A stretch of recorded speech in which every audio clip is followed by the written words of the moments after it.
आप सभी का स्वागत है मेरे YouTube चैनल पे। आज हम लोग पढ़ेंगे इन मॉडर्न हिस्ट्री का भारत में यूरोपीय व्यापारिक कंपनियों का आगमन। तो ये मॉडर्न हिस्ट्री का आज दूसरा दिन है। कल से मॉडर्न हिस्ट्री स्टार्ट किए हैं। लोगों का कहना था, कमेंट आ रहा था कि मॉडर्न हिस्ट्री स्टार्ट करिए, मॉडर्न हिस्ट्री स्टार्ट करिए। तो आज कल से हमने मॉडर्न हिस्ट्री स्टार्ट कर दिया है। तो आज ये मॉडर्न हिस्ट्री का दूसरा वीडियो है। कल एक वीडियो डाला हुआ है मेरे यूट्यूब चैनल पे, आप लोग को देखना हो तो मॉडर्न हिस्ट्री का फर्स्ट वीडियो यूट्यूब चैनल पे डाला हुआ है मेरे, आप लोग जाके देख सकते हैं उसको। और इससे पहले जो कंप्लीट कराया हुआ है वो इंडियन ज्योग्राफी पूरा कंप्लीट करवाया गया है लुसेंट से। वो पूरा वीडियो जो आपको इंडियन ज्योग्राफी का मेरे यूट्यूब चैनल पे मिल जाएगा। आप लोग को किसी को भी अगर देखना हो तो मेरे यूट्यूब चैनल पे जाके विजिट करिए। यूट्यूब चैनल पे डाला हुआ है पूरा इंडियन ज्योग्राफी, आप लोग उससे पढ़ सकते हैं। और साथ ही इंडियन पॉलिटी भी चल रहा है। इंडियन पॉलिटी का भी 8 वीडियो आ चुका है यूट्यूब चैनल पे। मेरे यूट्यूब चैनल पे जाके आप लोग देख सकते हैं इंडियन पॉलिटी भी। और ये मॉडर्न हिस्ट्री का आज दूसरा दिन है। तो आज का जो टॉपिक है वो है भारत में यूरोपीय व्यापारिक कंपनियों का आगमन। तो चलिए हम लोग इसको स्टार्ट करते हैं। सबसे पहले यहाँ पे आप लोग देख लीजिए कि येलो कलर से यहाँ पे मार्क किया हुआ है। तो ये मार्क इसलिए किया हुआ है क्योंकि ये 1275 दरोगा जो था हुआ है इस बार एग्जाम। सेकेंड शिफ्ट का क्वेश्चन है, ये सेकेंड शिफ्ट का क्वेश्चन है ये, इसीलिए इसको येलो कलर से हम रीड कर दिए। जहाँ जहाँ भी जो भी क्वेश्चन पूछा जाता है, ये कहीं पर भी कोई भी एग्जाम में पूछा गया हो, हम आपको बताते हैं कि ये क्वेश्चन यहाँ पे पूछा गया है। तो ये क्वेश्चन आपको बता दें कि 1275 दरोगा में सेकेंड शिफ्ट का क्वेश्चन है। और बहुत जल्दी हम इस पर भी वीडियो लाने वाले हैं कि लुसेंट से कितना क्वेश्चन इस बार दरोगा में पूछा गया है। तो बहुत जल्दी आप लोग के बीच में वो वीडियो आएगा। लगभग 60+ वीडियो जो आपको लुसेंट, अकेले लुसेंट आपको दे रहा है। लुसेंट से 60+ क्वेश्चन लड़ता है। कोई भी वनडे एग्जाम हो, 60% क्वेश्चन आपको लुसेंट से मिल ही जाएगा, जो कि आपको पास कराने में अहम योगदान दिलाता है। तो इसीलिए लुसेंट पे कमांड बनाना बहुत ज़रूरी है। लुसेंट को पढ़िए भी और रटिए भी। तो चलिए लुसेंट सीरीज में आप लोग का फिर से एक बार स्वागत है। तो स्टार्ट करते हैं। तो देख लीजिए, यही क्वेश्चन पूछा गया था दरोगा में। 17 मई 1498 ईस्वी में वास्को डी गामा ने भारत के पश्चिमी तट पर स्थित कालीकट बंदरगाह पहुंचकर भारत एवं यूरोप के बीच नए समुद्री मार्ग की खोज की। तो हुआ क्या, 17 मई 1498 ईस्वी को वास्को डी गामा जो है भारत के पश्चिमी तट पर स्थित कालीकट बंदरगाह पहुंचकर भारत एवं यूरोप के बीच क्या हुआ, नए समुद्री मार्ग की खोज की। और इस यात्रा में जो है वास्को डी गामा के गुजराती पथ प्रदर्शक थे अब्दुल मजीद ने जो है वास्को डी गामा का सहयोग किया था। याद रखिएगा कि 1498 में कालीकट बंदरगाह पहुंचते हैं वास्को डी गामा। और वास्को डी गामा को गुजराती पथ प्रदर्शक थे अब्दुल मजीद। इसका भी नाम याद रखिएगा कि पूछता है कभी कभी कि बताइए वास्को डी गामा को सहायता कौन किया था। तो वास्को डी गामा का जो सहायता किया था गुजराती पथ प्रदर्शक थे अब्दुल मजीद ने सहयोग किया था। और 1505 ईस्वी में फ्रांसिस्को दे अल्मोडा जो है वो भारत में प्रथम पुर्तगाली वायसराय बनकर आया। तो भारत में अगर पूछेगा कि प्रथम पुर्तगाली वायसराय बनकर कौन आया था, तो 1505 ईस्वी में याद रखिएगा कौन, फ्रांसिस्को दी अल्मेडा जो है भारत में प्रथम पुर्तगाली वायसराय बनकर आया था। तो चलिए अब आगे देखते हैं आगे क्या है।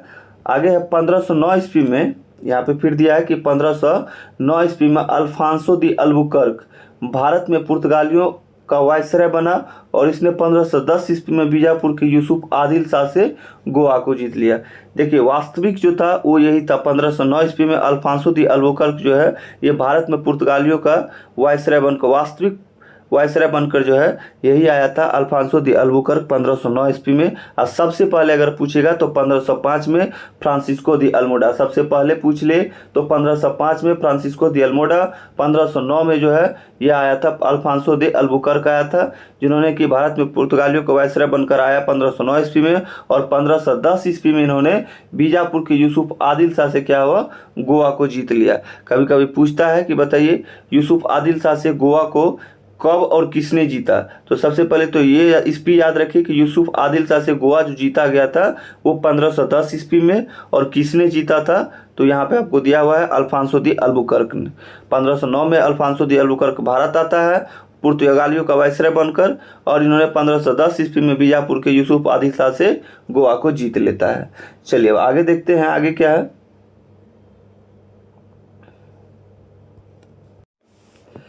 तो यहाँ दिया हुआ है आगे देखिए पुर्तगालियों ने अपनी पहली व्यापारिक कोठी जो खोली थी वो कोचीन में खोली थी। ये क्वेश्चन भी बनता है, इसको भी नोट कर लीजिए कि पुर्तगालियों ने अपनी पहली व्यापारिक कोठी कहाँ खोली थी। तो पुर्तगालियों ने अपनी पहली व्यापारिक कोठी कोचीन में खोली थी, इसको याद रखिएगा। और दक्षिणी पूर्वी तट पर पुर्तगालियों की एकमात्र बस्ती थी, वो कौन सी थी? तो वो थी सन थोमे। ठीक है, पुर्तगालियों ने अपनी पहली व्यापारिक कोठी कोचीन में खोली और दक्षिण पूर्वी तट पर पुर्तगालियों की एकमात्र बस्ती थी, उसका नाम था सन थोमे। पुर्तगालियों के बाद भारत में डच लोग आए। पुर्तगाली के बाद कौन आए भारत? तो डच आए। और पहला डच यात्री जो था वो था कॉर्नेलियन हाउटमैन। इसका भी नाम याद रखिएगा, हो सकता है पूछ दे कि बताइए पहला डच यात्री कौन था। तो कॉर्नेलियन हाउटमैन पूछिएगा। पुर्तगाली के बाद कौन आया?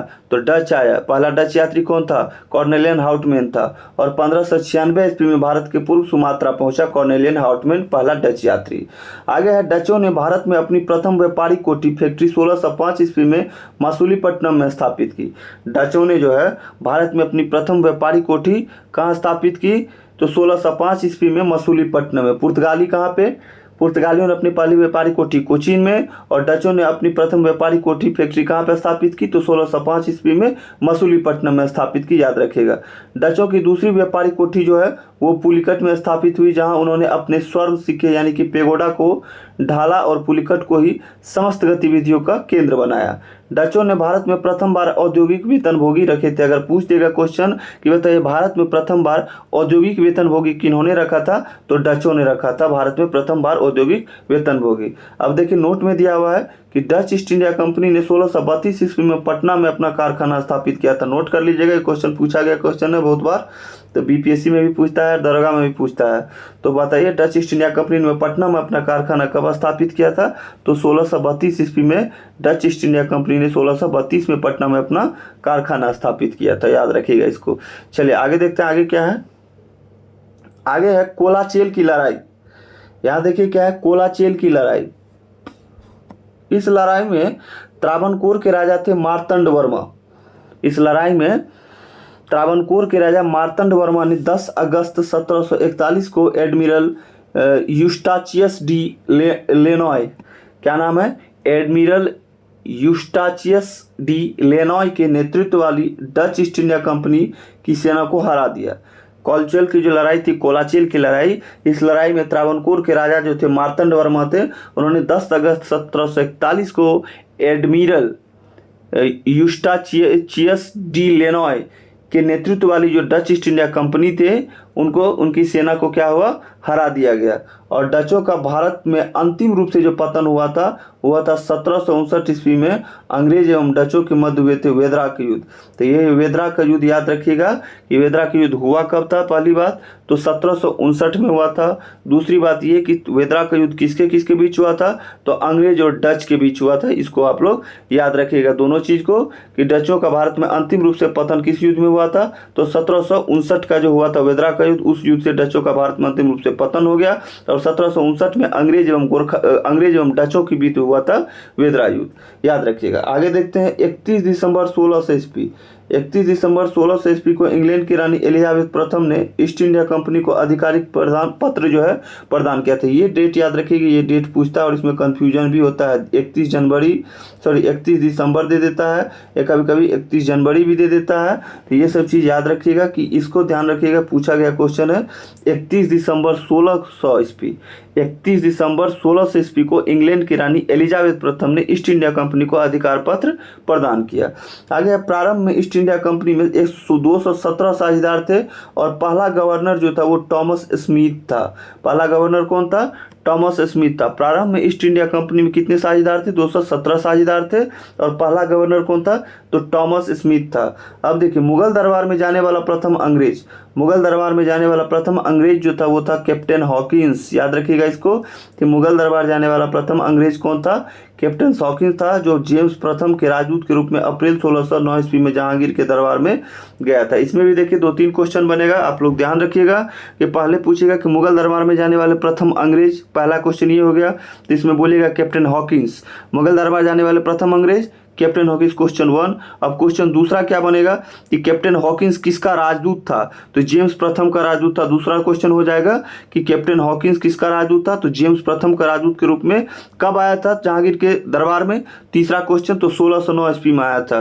3 क्वेश्चन बन गया कि मुगल दरबार जाने वाले प्रथम अंग्रेज कैप्टन हॉकिंस किसके राजदूत था, तो जेम्स प्रथम का कब गया था जहांगीर के दरबार में, तो 1609 ईस्वी में। इस तीनों चीज को याद रखिएगा, 3 क्वेश्चन बन गया इससे।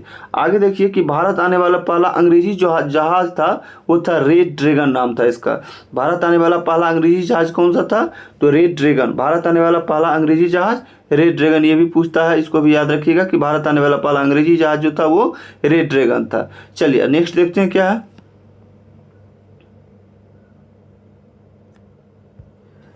नेक्स्ट है 1611 ईस्वी में दक्षिण पूर्वी समुद्र तट पर सर्वप्रथम अंग्रेजों ने मसूलीपट्टनम में व्यापारी कोठी की स्थापना की।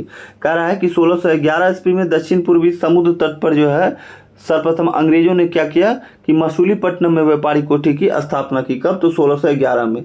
जहांगीर ने 1613 ईस्वी में एक फरमान जारी किया। ये भी क्वेश्चन पूछता है कि जहांगीर ने फरमान कब जारी किया था, तो जहांगीर ने 1613 ईस्वी में एक फरमान जारी करके अंग्रेजों को सूरत में थॉमस एल्डवर्थ के अधीन व्यापारी कोठी खोलने की इजाज़त दी थी। जहांगीर जो है 1613 में एक फरमान जारी करता है जिससे कि अंग्रेजों को सूरत में थॉमस एल्डवर्थ के अधीन जो है व्यापारी कोठी खोलने का इजाज़त दिया था। कब, तो 1613 में। किसने, तो जहांगीर ने। अब नोट में देखिए क्या है कि पूर्वी तट पर अंग्रेजों ने अपना प्रथम व्यापारी कोठी मसूलीपट्टनम में 1611 में खोला। जैसा कि अभी हमने बताया कि पूर्वी तट पर अंग्रेजों ने अपना प्रथम व्यापारी कोठी जो खोला था वो मसूलीपट्टनम में। कब, तो 1611 में। जबकि पश्चिमी तट पर खोला था सूरत में 1613 ईस्वी में, जब जहांगीर ने फरमान जारी किया था कि आप थॉमस एल्डवर्थ के नेतृत्व में आप सूरत में जो है आप फैक्ट्री खोल सकते हैं। तो पश्चिमी तट पर सूरत में 1613 ईस्वी में व्यापारी कोठी स्थापित किया। पहली बार सूरत में 1608 ईस्वी में व्यापारी कोठी का स्थापित करने का प्रयास किया गया था अंग्रेजों के द्वारा। ठीक है, याद रखिएगा, पहली बार जो है 1608 में कोशिश किया गया था कि सूरत में व्यापारी कोठी स्थापित करने का, लेकिन वो विफल हो गया। तो 1613 ईस्वी में पश्चिमी तट सूरत पर जो है व्यापारी कोठी स्थापित किया अंग्रेजों ने। चलिए अब आगे देखिए कि 1615 ईस्वी में सम्राट जेम्स प्रथम ने सर टॉमस रो को अपना राजदूत बनाकर मुगल सम्राट जहांगीर के दरबार में भेजा। देखिए कैप्टन हॉकिंस कब आता है, तो हम लोग पढ़े थे, इससे सबसे पहले कैप्टन हॉकिंस आता है। उसके बाद फिर देखिए 1615 ईस्वी में सम्राट जेम्स प्रथम ने सर टॉमस रो को अपना राजदूत बनाकर जो है मुगल जहांगीर के दरबार में भेजा। वह फरवरी 1619 तक भारत में रहा। सर टॉमस रो जो है 1619 तक भारत में रहा। उन्होंने जहांगीर एवं खुर्रम शाहजहां से अंग्रेजों के लिए कुछ व्यापारिक छूट प्राप्त करने में सफल रहा। यानी कि कैप्टन हॉकिंस से ज़्यादा सफल सर टॉमस रो रहा। इन्होंने जेम्स प्रथम ने सर टॉमस रो को अपना राजदूत बनाकर मुगल सम्राट जहांगीर के दरबार में भेजता है 1615 में, और वह 1619 तक भारत में रहता है सर टॉमस रो। और वह जो है सर टॉमस रो जो है वो जहांगीर एवं खुर्रम के से अंग्रेजों के लिए कुछ व्यापारिक छूट प्राप्त करने में क्या रहे, सफल हुए। चलिए आगे देखते हैं आगे क्या है। 1632 में गोलकुंडा के सुल्तान ने अंग्रेजों को एक सुनहला गोल्डन फरमान जो है वो दिया, जिसके अनुसार अंग्रेज सुल्तान को 500 पैगोडा वार्षिक कर देकर गोलकुंडा राज्य को बंदरगाह पर स्वतंत्रतापूर्वक व्यापार जो है वो आप कर सकते हैं। क्या है कि 1632 ईस्वी में गोलकुंडा के सुल्तान ने अंग्रेजों को एक सुनहरा फरमान जारी किया, जिसके अनुसार क्या था कि अंग्रेज सुल्तान को 500 पैगोडा वार्षिक कर देकर गोलकुंडा राज्य के बंदरगाह पर आप स्वतंत्रतापूर्वक व्यापार कर सकते थे। आगे 1639 ईस्वी में अंग्रेज फ्रांसिस डे 1639 में अंग्रेज फ्रांसिस डे ने चंद्रगिरी के राजा मद्रास पट्टे पर लिया एवं वहीं एक किलाबंद कोठी का निर्माण किया। क्या हुआ कि 1639 ईस्वी में अंग्रेज जो है फ्रांसिस डे ने चंद्रगिरी के राजा से क्या हुआ कि मद्रास पट्टे पर लिया एवं वहीं एक किलाबंद कोठी का निर्माण किया, और इस कोठी का नाम जो है फोर्ट सेंट जॉर्ज पड़ा। इस ध्यान रखिएगा कि इस कोठी का नाम क्या पड़ा, फोर्ट सेंट जॉर्ज पड़ा। और यही फोर्ट सेंट जॉर्ज जो है कालांतर में कोरोमंडल तट पर अंग्रेजी का मुख्यालय बना, ध्यान रखिएगा। आगे 1661 ईस्वी में पुर्तगाली राजकुमारी कैथरीन ऑफ ब्रेगेंजा 1661 ईस्वी में पुर्तगाली राजकुमारी कैथरीन ऑफ ब्रेगेंजा जो है एवं ब्रिटेन के राजकुमार चार्ल्स द्वितीय का क्या होता है, विवाह हुआ। और इस अवसर पर दहेज के रूप में पुर्तगालियों ने चार्ल्स द्वितीय को जो है बम्बई प्रदान कर दिया। याद रखिएगा कि 1661 में पुर्तगाली राजकुमारी कैथरीन ऑफ ब्रेगेंजा एवं ब्रिटेन के राजकुमार चार्ल्स द्वितीय का विवाह हुआ। और इसी अवसर पर क्या होता है कि दहेज के रूप में पुर्तगालियों ने चार्ल्स द्वितीय को बम्बई प्रदान किया। आगे 1668 ईस्वी, 1668 में चार्ल्स द्वितीय ने बम्बई को 10 पाउंड की वार्षिक किराए पर ईस्ट इंडिया कंपनी को दे दिया।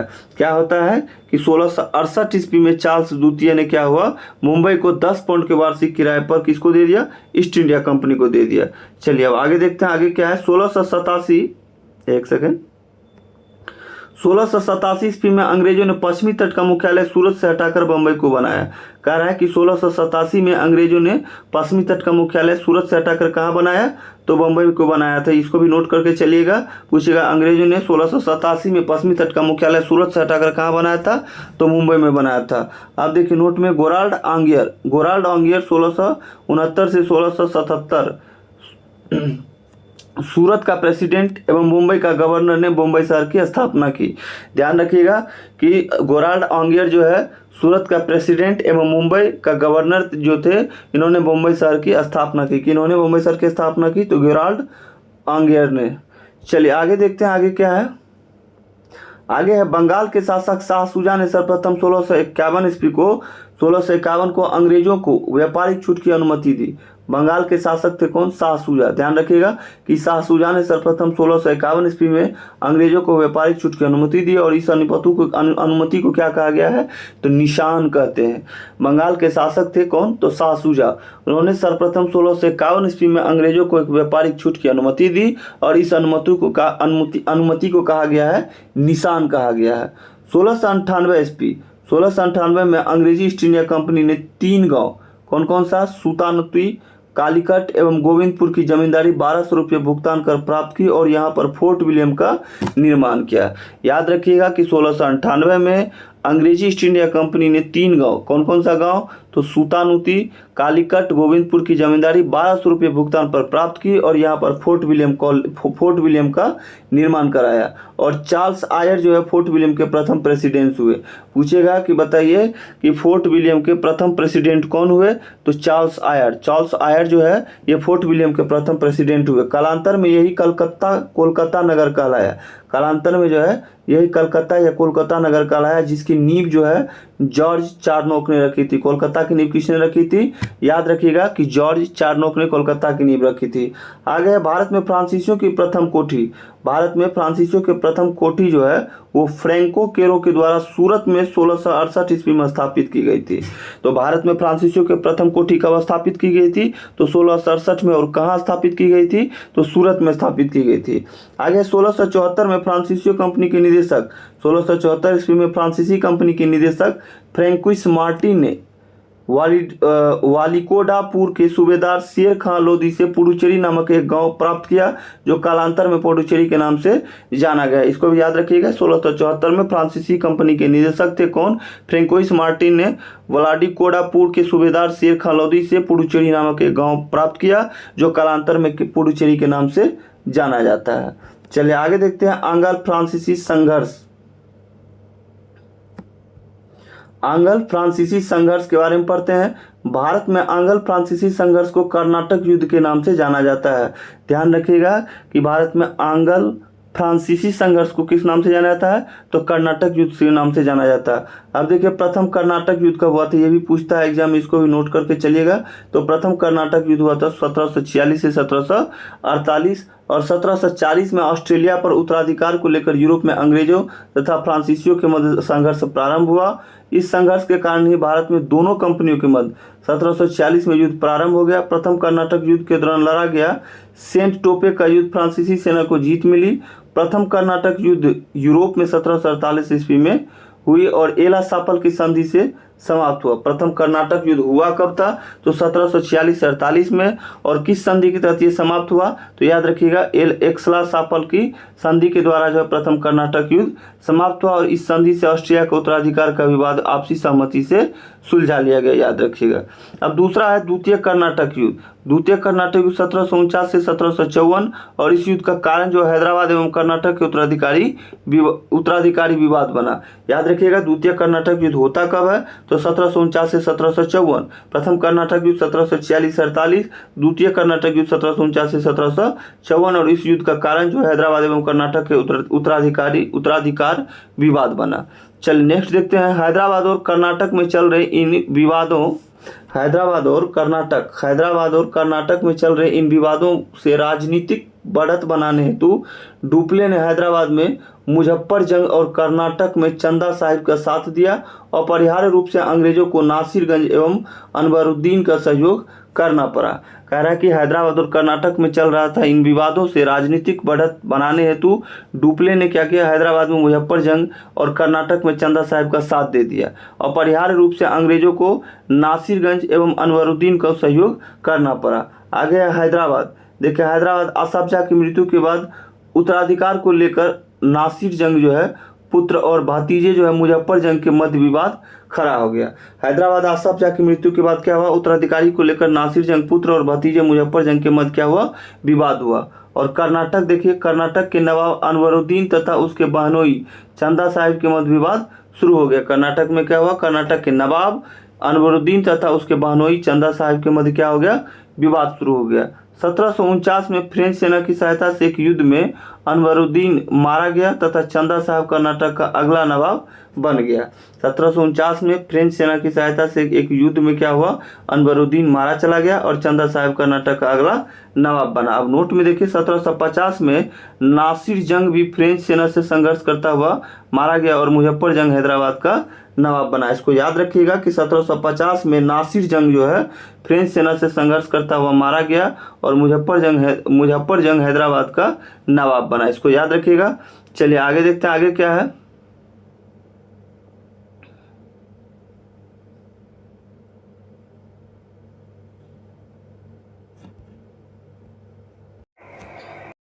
आगे है अनवरुद्दीन के पुत्र मोहम्मद अली जो है युद्ध से भागकर त्रिचनापल्ली में शरण ली और फ्रांसीसियों ने चंदा साहिब की सेना के साथ मिलकर मोहम्मद अली के दुर्ग को घेर लिया। क्लाइव इस घेरे को तोड़ने में असफल रहा तो उसने दबाव कम करने के लिए कर्नाटक की राजधानी जो था वो अकर्टा पर अधिकार कर लिया। अनवरुद्दीन के पुत्र मोहम्मद अली युद्ध से भागकर जो है वो त्रिचनापल्ली में शरण ले लिया और फ्रांसीसियों ने चंदा साहिब की सेना के साथ मिलकर क्या हुआ? मोहम्मद अली के दुर्ग को घेर लिया। और क्लाइव इस घेरे को तोड़ने में क्या रहा? असफल रहा और उसने दबाव कम करने के लिए कर्नाटक की राजधानी जो है अकर्टा पर क्या कर लिया? अधिकार कर लिया। इसको ध्यान रखिएगा। आगे देखिए कर्नाटक युद्ध। यहाँ पे कर्नाटक युद्ध एक नज़र में हम लोग पढ़ते हैं इसको। तो प्रथम कर्नाटक युद्ध 1746-48 में पढ़े ही थे। ऑस्ट्रिया के उत्तराधिकार युद्ध से प्रभावित था और 1748 में एला-शापल की संधि के तहत जो है यह युद्ध विराम हो गया। प्रथम कर्नाटक युद्ध को रोका गया एला-शापल की संधि के द्वारा। एला-शापल की संधि के द्वारा ऑस्ट्रिया के उत्तराधिकार युद्ध समाप्त हो गया और इसी संधि के तहत प्रथम कर्नाटक युद्ध का समाप्ति हुआ। आगे देखिए दूसरा कर्नाटक युद्ध। दूसरा कर्नाटक युद्ध 1749 से 1754 ईस्वी हुआ। इस युद्ध में फ्रांसीसी गवर्नर डुप्ले की हार हुई और उसे वापस बुला लिया गया और उसकी जगह पर गोडेहू को भारत में अगला फ्रांसीसी गवर्नर बनाया गया। इसको भी याद रखिएगा कि दूसरा कर्नाटक युद्ध 1749 से 54 में हुआ और इस युद्ध में फ्रांसीसी गवर्नर डुप्ले की क्या हो जाती है?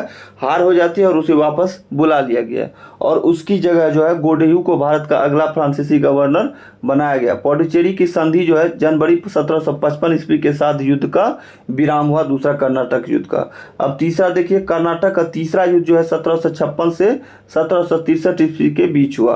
कर्नाटक का तीसरा युद्ध 1756 से 1763 के बीच हुआ जो कि 1756 ईस्वी में शुरू हुए सप्तवर्षीय युद्ध का ही एक अंश था और पेरिस के संधि होने पर यह युद्ध समाप्त हो गया। तो इस चीज को ध्यान रखिएगा। प्रथम कर्नाटक युद्ध पूछेगा तो 1746 से 48, दूसरा कर्नाटक युद्ध पूछेगा तो 1749 से 54 और तीसरा कर्नाटक युद्ध पूछेगा तो 1756 से 63। फिर से बोलिए आप लोग, प्रथम कर्नाटक युद्ध 1746 से 48, दूसरा कर्नाटक युद्ध 1749 से 1754, तीसरा कर्नाटक युद्ध 1756 से 1763। पहला प्रथम कर्नाटक युद्ध की संधि के तहत समाप्त हुआ था, तो प्रथम कर्नाटक युद्ध एलासापल की संधि के तहत युद्ध समाप्त हुआ था। दूसरा कर्नाटक युद्ध जो समाप्त हुआ था वो पुडुचेरी के संधि के तहत जो है दूसरा कर्नाटक युद्ध समाप्त हुआ था। और तीसरा कर्नाटक युद्ध समाप्त हुआ था किस संधि के तहत समाप्त हुआ था, तो पेरिस की संधि के तहत तीसरा कर्नाटक युद्ध जो है वो समाप्त हुआ था। इस चीज को ध्यान रखिएगा। चलिए अब आगे बढ़ते हैं। आगे है 1752 में स्ट्रिगर लॉरेंस के नेतृत्व में अंग्रेजी सेना ने त्रिचनापल्ली को बचा लिया और फ्रांसीसी सेना ने अंग्रेजों के सामने आत्मसमर्पण कर दिया। 1752 ईस्वी में क्या हुआ कि स्ट्रिगर लॉरेंस के नेतृत्व में अंग्रेजी सेना ने त्रिचनापल्ली को बचा लिया और फ्रांसीसी सेना ने अंग्रेजी के सामने क्या कर दिया, आत्मसमर्पण कर दिया। इसी हार के कारण डुप्ले को वापस फ्रांस बुला लिया गया। तो इसी हार के कारण जो है डुप्ले को क्या हुआ, वापस फ्रांस बुला लिया गया और 1754 में जो है गोडाहू अगला फ्रांसीसी गवर्नर बनकर आया था। डुप्ले गया और उधर से गोडाहू अगला फ्रांसीसी गवर्नर बनकर आया था। जनवरी 1755 में पुडुचेरी के संधि के साथ यह युद्ध समाप्त हो गया। 1755 में पांडिचेरी की संधि के साथ जो है यह युद्ध समाप्त हो गया और 1760 ईस्वी में अंग्रेजी सेना ने सर आयर कूट के नेतृत्व में वांडीवास की लड़ाई में फ्रांसीसियों को बुरी तरह से हराया। यह भी नोट कर लीजिएगा कि वांडीवास का युद्ध कब हुआ था, तो वांडीवास का युद्ध हुआ था 1760 ईस्वी में अंग्रेजी और फ्रांसीसी के बीच हुआ था, जिसमें कि फ्रांसीसी का बुरी तरह से हार हुआ था। याद रखिएगा 1760 ईस्वी में अंग्रेजी सेना ने सर आयर कूट के नेतृत्व में वांडीवास की लड़ाई में फ्रांसीसियों को बुरी तरह से हराया। 1761 ईस्वी में अंग्रेजी ने पांडिचेरी को फ्रांसीसियों से छीन लिया। याद रखिएगा कि 1761 ईस्वी में अंग्रेजों ने पांडिचेरी को फ्रांसीसियों से छीन लिया और 1763 ईस्वी में हुई पेरिस संधि के दौरान अंग्रेजों ने चंद्रनगर को छोड़कर शेष अन्य प्रदेशों को लौटा दिया, जो 1749 ईस्वी तक फ्रांसीसी कब्जे में थे और ये प्रदेश भारत की आज़ादी तक जो है फ्रांसीसियों के कब्जे में रहे। तो आज वीडियो यहीं पे समाप्त हो जाता है। तो आज हम लोग ने दूसरा चैप्टर भी बहुत आसानी से याद किया और उसको समाप्त किया।